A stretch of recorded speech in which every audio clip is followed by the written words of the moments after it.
আইমা ওয়া খুতাবায়ে মাসাজিদ হযরতুল আল্লামা মাওলানা মুফতি তারিক মাসউদ হাফিজাহুল্লাহ একটু পরেই চলে আসবেন। হযরত মাওলানা খালিদ সাইফুল্লাহ আইয়ুবী হাফিজাহুল্লাহ তিনিও চলে আসবেন।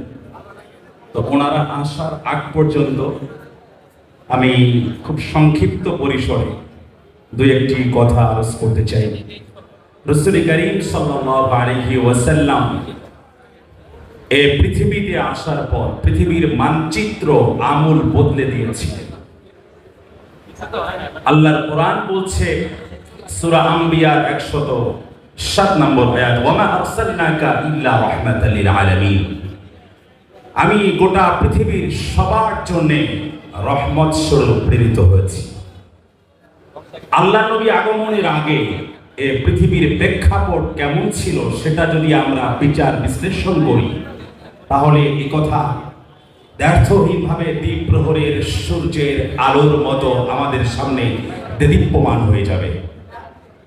রবার্ট ব্রিফট এই পৃথিবীর অবস্থা কেমন ছিল ঐতিহাসিক তিনি তার ভাষায় বলছেন, From the 5th to the 10th century, Europe lay sunk in a night of barbarism which grew darker and darker.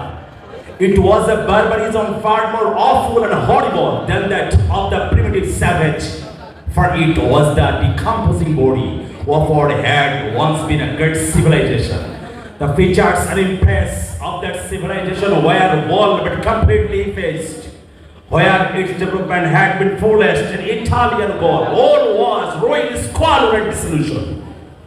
তিনি বলতে চাইছেন ইউরোপ, ইটালি, গল সহ যেখানে সভ্যতা ছোঁয়া লেগেছিল এক সময়, রাসূল করিম সাল্লাল্লাহু আলাইহি ওয়াসাল্লামের আবির্ভাবের আগে সেই সমস্ত সভ্যতা থেকে গলিত পচা লাশের উৎকট দুর্গন্ধ বেরোচ্ছিল এবং উদারতা, মহানুভবতা, সৌহার্দ্য, সম্প্রীতি, মানবতা বলতে পৃথিবীতে তখন কিছুই ছিল না।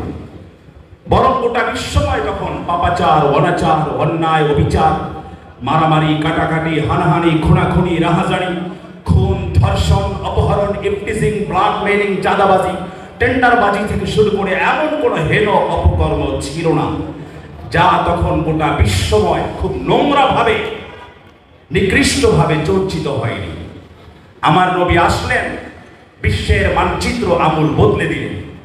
যেমন এটা আমাদের মুসলিম যারা স্কলার, হিস্টোরিয়ান, ঐতিহাসিক আছেন তাদের থেকে যদি আমরা কোনো বক্তব্য কোট করতে নাও চাই, অমুসলিম যারা আছে তাদের থেকেও আমরা এ ধরনের অনেক বক্তব্য পেয়ে থাকি যার মাধ্যমে রাসূল করিম সাল্লাল্লাহু আলাইহি ওয়াসাল্লামের আবির্ভাবের আগের পরে আকাশ পাতাল যে ব্যবধান এবং ব্যবধানের যে দৃশ্য সেটা দ্বীপ প্রহরের সূর্যের আলোর মতো দেদীপ্যমান এবং প্রতীয়মান হয়ে যায়।